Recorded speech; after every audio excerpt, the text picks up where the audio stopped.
Welcome to Audit the Audit, where we sort out the who and what and the right and wrong of police interactions. This episode covers aggravated assault, field identifications, and vehicle searches, and is brought to us by Cop Watch's channel. Be sure to check out the description below and give them the credit that they deserve. Just after 7:30 p.m. on January 24, 2024, off-duty Deputy Michael Boreco of the Bernalillo County Deputy's Office stopped at a Circle K gas station in Albuquerque, New Mexico, where he purchased a bottle of vodka and returned to his vehicle. Now, because Deputy Boreco had just finished an operation, he was driving his unmarked police unit. Security footage shows that after returning to his vehicle, Deputy Boreco flashed his emergency lights as two men exited the store. He then allegedly identified himself as a BCSO deputy over the vehicle's PA system, told the two men to leave, and pointed a gun at them. The gas station patrons reported the incident, and officers from the Albuquerque Police Department responded to the call. Okay, thank you. Hi, sir. I'm over here at Circle K. We're leaving Circle K, and we're just out there opening a candy, getting ready to leave. And this guy, he's on a PA system and turns some lights on and says, "Get out of here! Get out of here! Take your business elsewhere." And we know what he's talking about. So then I said, "Excuse me." I started walking like this, and he pulls his gun out on me. I said, "Get the back! Get the back!" I said, "Why?" He goes, "This is the sheriff's office." I said, "Whatever, dude." So he started walking, and he kept pointing a gun like this to us. I said, "Well, I'm going to take your soul. I'm going to take your soul from you right now." Keep tying in this guy. So he's right in front. It's like a dark-colored Dodge. The gas station patrons allege that Deputy Boreco pointed his firearm at them and threatened to, quote-unquote, take their souls. Section 30-3-4 of the New Mexico statutes defines the crime of battery, stating that, quote, battery is the unlawful, intentional touching or application of force to the person of another when done in a rude, insolent, or angry manner. Now, as battery requires the actual use of force and not just the threat of it, Deputy Boreco's alleged conduct would not be considered a battery. However, under Section 30-3-1 of the New Mexico statutes, the offense of misdemeanor assault consists of, quote, any unlawful act, threat, or menacing conduct which causes another person to reasonably believe that he is in danger of receiving an immediate battery. And according to Section 30-3-2 of the New Mexico statutes, unlawfully assaulting another with a deadly weapon is considered aggravated assault, which is a fourth-degree felony. In this situation, a jury could easily conclude that Deputy Boreco's actions in pointing his firearm directly at the patrons and threatening to quote-unquote take their souls were sufficient to cause a reasonable person to believe they were in danger of being shot or otherwise injured. Likewise, in the 2021 case of State versus Kramer, the Supreme Court of New Mexico determined that threatening an individual by pointing a gun at them was sufficient conduct to support a conviction for aggravated assault with a deadly weapon. Accordingly, if a jury concluded that Deputy Boreco did point his firearm at the alleged victims, it is highly likely that he could be convicted of aggravated assault for placing the gas station patrons in fear of an immediate battery. Good. First thing, the truck is going to be in gray Dodge pickup. 10-4, 1564. I'm going to attempt 25. Hello, sir. My name is Officer Weather Deputy. Are you security here? No, I'm just chilling. You're just chilling? So the reason why I'm talking to you is we got a call for service about a silver Dodge, a gentleman pointing a gun at somebody else saying he's going to take a soul and doing all that. Do you mind just stepping out for me real quick so I can complete my investigation? Because this is the truck that they named. And then you're sitting inside of it. I understand that. You saw me walk around the corner. I'm just trying to do my investigation, okay? Okay, just go ahead and step on out for me. Do you have a gun or anything? No? Okay. So right now we have no federal charges. We have no charges. Okay, 10-4. Did you have an ID with you? Yeah. Okay. Thank you. Yep. Literally just got here now. So you don't have a gun or anything? I saw the vest in there. Yeah, I got a vest, man. But no gun? No. You're not pointing it at anybody or anything like that? Do they have a description of the male subject? Or just the vehicle? Yeah, just I can work on that real quick. Is everything alright? Like I said. Just got here, no, I know. So like I said, we got a call. Someone's pointing guns. This is the vehicle they gave. No, that's why I'm talking to you. Yeah, I literally just got here. I'm trying to figure out a description for the male that did this. No, I get it, Billy. So once they get me that, we'll continue going. If they give me the description that matches you, what we'll do is we'll do a field ID of the person. That's what that's called. Is whoever our caller is will come do all that stuff and either say that's him or that's not him.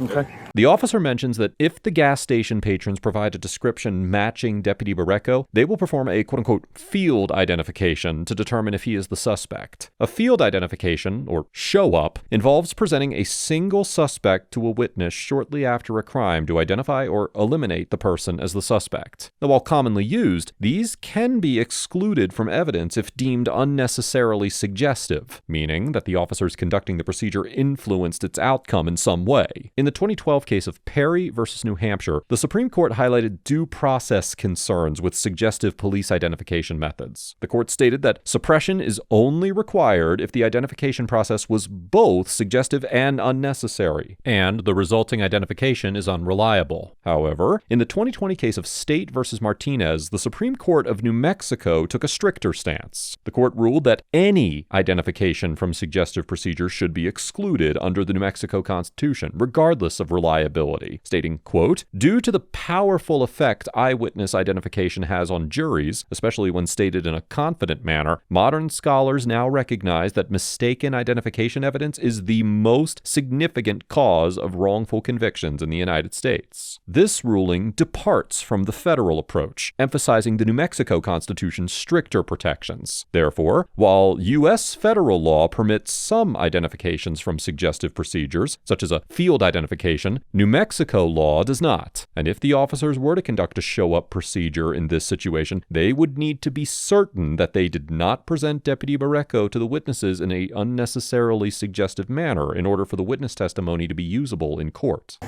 you have a phone number? So there's that for you. Yeah. Just do me a favor, just hang out. Like I said, we're just waiting for some of that information. You're not working security or anything? No. What do you do for work? I work for the county. You work for the county? Yeah. What do you do for the county? I'm with the SO. Oh, you are? Yeah. So you're off duty? Yeah. Oh, okay. Hey, Brett, where are you at? So I'm like, what the hell is going on? I'm on the west end of the Circle K. You didn't have any altercations with anybody, no arguments or anything? Yeah. You're not UC or anything like that? You don't got a PA in here or anything like that? Is this your POV? This isn't your POV?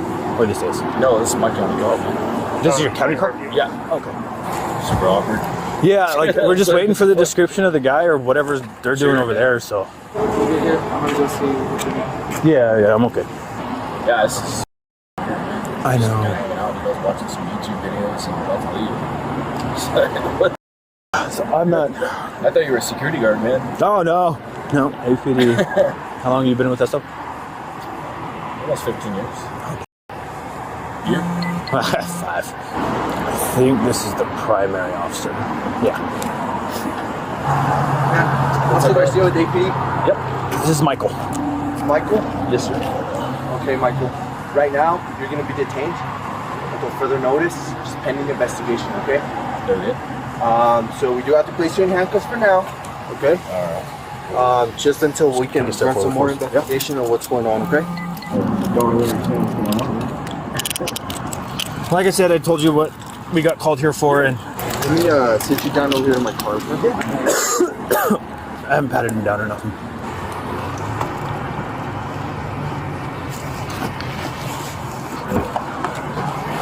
Have a seat for me, man. Yeah, man.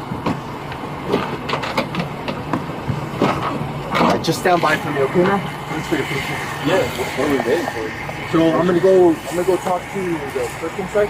Yeah. So anything, get more information, and I'll come and talk to you. Sure. Alright.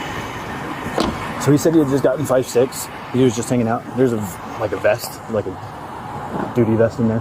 He's been with BCSO for 15 years. And he keeps saying that's his county vehicle, but I don't know if that means like work or like POV for us. So could possibly impersonating an officer if he's not Actually. actually an SO. Yeah. I guess I'll go with that. Okay. Is Sarge here? Yeah. Okay. Yeah, no, that's what I said. Like, there's a vest in his thing. I was asking him, I was like, oh, you got all this stuff in there? And he kept saying no, but I didn't go in the vehicle to see the vest or anything like that. So, all right. Yeah, it's a vest. It says sheriff right there. It's got a taser, rifle mags. There's his pistol. He told me he didn't have a gun. Here's his radio. Damn, he might be a 34. He might be a legit 34. but I don't see a PA system.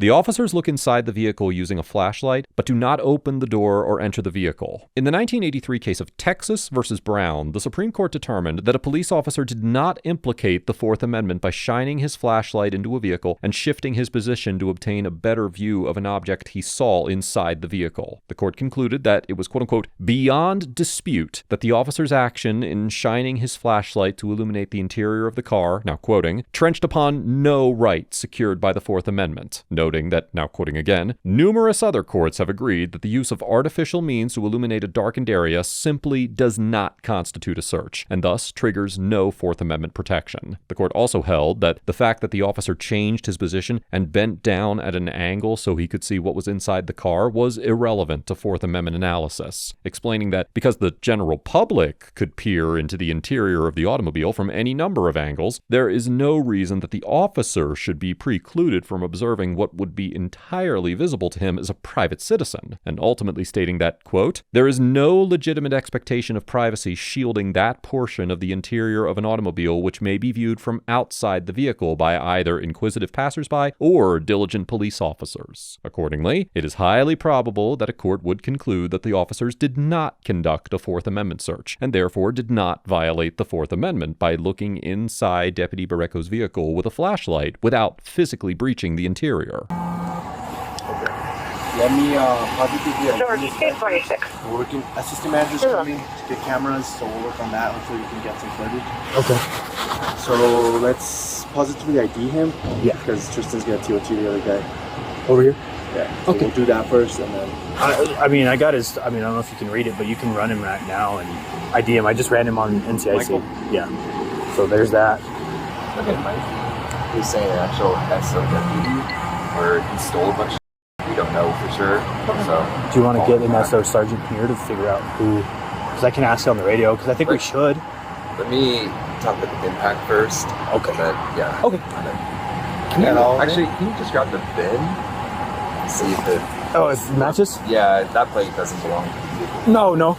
Oh, it might be for their UC stuff. With me again, sir? Yeah, I'm sorry, sir. I'm not trying to bug, man. I'm just trying to figure out what the status is. Like, I just really want my wife to know that, like, I'm okay. I'm not dead somewhere. She hasn't heard from me in hours. We're actually almost done and we can do that, yes? Just give her an update. And we'll give you an update really soon, okay? I assume since the crime was involved with the firearm, you guys are taking that for evidence, or? So right now, my sergeant's talking to one of the callers or victims. Okay. The vehicle got sealed and towed to our crime lab, so everything right now is still inside the vehicle. Did he have the firearm on him? No, when he stepped out of the vehicle, he didn't have it on him when he stepped out. And what about the badge? Anything like that? I didn't pat him down. That officer did there. I didn't see him pull anything out of his pockets. It didn't look like he had his badge on or anything like that. But I can tell you, in the passenger seat, I saw a vest that said sheriff, had his taser, like rifle mags, saw the radio in the cup holder, and then whatever pistol handgun was on the seat as well. Okay. Not in a holster or anything like that. I just want to make sure that his equipment's secured. So I'm going to be over here in your sergeant's street. Can you just have him come talk to me? I'm Captain Watkins. Yes, I will. The alleged victims, we're just going to get them out of here. Cool. So when you release them, they don't lose their mind. You want me to talk with them first? Or then get them? Yeah, we can chat with them. Okay. Hey, how are you, sir? How are you? Good. So we're done with our investigation, our side of things. So tonight, he's not going to jail. He's not being arrested. Just based off of what we saw, putting everything together for tonight, he won't be going to jail. We'll release him, the deputy, here in a second. Okay. And then if he needs maybe go with you guys, or we can call somebody, but we just want to get him home If you guys don't safe. need him, I can definitely transport him home. Yeah. And take care of it that way. All right, sir. So we just talked with your chain stuff. Investigation-wise, things are going to be on pause. Again, we took your truck, sealed it just for evidentiary value. We're going to look over everything at a later time just to make sure we're doing what's right. So everything is justified. There's no questions. For tonight, though, you're being released. Nothing's going to take place further. We gave your chain the report number and stuff. They are willing to give you a ride home. So we're going to get you out of these cuffs, sir. Thanks for being compliant. Cool. Do you have everything on you, sir, that you need? Yeah. All right, and then I think one of them will help you out, sir. Okay. Thank you, guys. Thank you. Cool. Appreciate it. After the Albuquerque officers towed Deputy Barreco's vehicle, they obtained a search warrant and, in searching the vehicle, seized a 9mm handgun equipped with a flashlight and a laser, which matched the description provided by the gas station patrons. The firearm had 1 round in the chamber with a loaded extended magazine with 20 rounds of ammunition attached. During the search, officers also found 2 empty 100ml vodka bottles in the vehicle's center console, as well as 14 additional empty 100ml vodka bottles and 3 empty 200ml vodka bottles. Although they did not mention it during the encounter with Deputy Barreco, officers who came into contact with him later reported that he smelled of alcohol during the investigation. A warrant was issued for Deputy Barreco's arrest, and on January 26, 2024, he was charged with 2 counts of aggravated assault with a deadly weapon and 1 count of negligent use of a deadly weapon while intoxicated. One of the counts of aggravated assault was dismissed after the alleged victim did not show up to a court date, but as of the date of writing this episode, the other aggravated assault charge and the negligent use of a deadly weapon charge are both still pending, with a jury trial scheduled for September 3rd, 2024. As last reported, Deputy Barreco was placed on paid administrative leave pending an investigation. Overall, the Albuquerque officers get an F. Because although they maintained a professional demeanor throughout the encounter, they conducted no investigation into whether or not Deputy Barreco was intoxicated and allowed him to go home after he was accused of pointing his firearm at 2 citizens, despite finding him in his vehicle smelling of alcohol. Now, while I understand that the officers may not have been convinced that Deputy Barreco actually did point a gun at the gas station patrons based on the security footage, and they were dealing with conflicting testimony, there is no excuse for failing to investigate whether Deputy Barreco was operating a motor vehicle under the influence of alcohol when the officers admitted that they could smell alcohol on him and found him inside his vehicle. Generally, when officers find a regular citizen behind the wheel smelling of alcohol, they request that they take a breathalyzer test, engage in field sobriety testing, or at the very least, ask them if they have been drinking. It is remarkable that although the officers later reported the smell of alcohol on Deputy Barreco, they did not even mention this during the investigation. And while the officers could explore the alleged assault after the fact, given the temporary nature of intoxication and elevated blood alcohol concentration readings, the officers' utter failure to investigate whether Deputy Barreco was drunk resulted in the loss of valuable potential evidence. And I cannot help but suspect that the lack of investigation was an act of favoritism towards a fellow officer, rather than an omission caused by neglect or incompetence. Deputy Barreco also gets an F for apparently driving while intoxicated, allegedly pointing his firearm at 2 citizens attempting to go about their business, and lying to the officers investigating the situation. While Deputy Barreco did maintain a calm and reasonable demeanor throughout the encounter, and complied with his detention without any sort of resistance, it is a safe assumption that he was intoxicated based on the many empty vodka bottles found in his government-issued vehicle and the reported smell of alcohol on his person. Additionally, while I cannot say for absolute certain that he pointed his firearm at the gas station patrons, the patrons described his firearm as being equipped with a flashlight and a laser, which it was, and I have no reason not to believe their allegations, as they would have nothing to gain from falsely accusing Deputy Barreco. It is also unclear why Deputy Barreco felt the need to order the patrons to leave the gas station in the first place, and he almost certainly did not have the authority to do so. Finally, Deputy Barreco lied to the investigating officers, at the very least about whether or not he had a gun, if not about whether or not he pointed it at the patrons. On the whole, Deputy Barreco's conduct was dangerous, criminal, and entirely unacceptable for an off-duty law enforcement officer, and I certainly hope that he does not remain employed with the Bernalillo County Deputy's Office. Let us know if there is an interaction or legal topic that you would like us to discuss in the comments below. Thank you for watching, and don't forget to check out my second channel for even more police interaction content.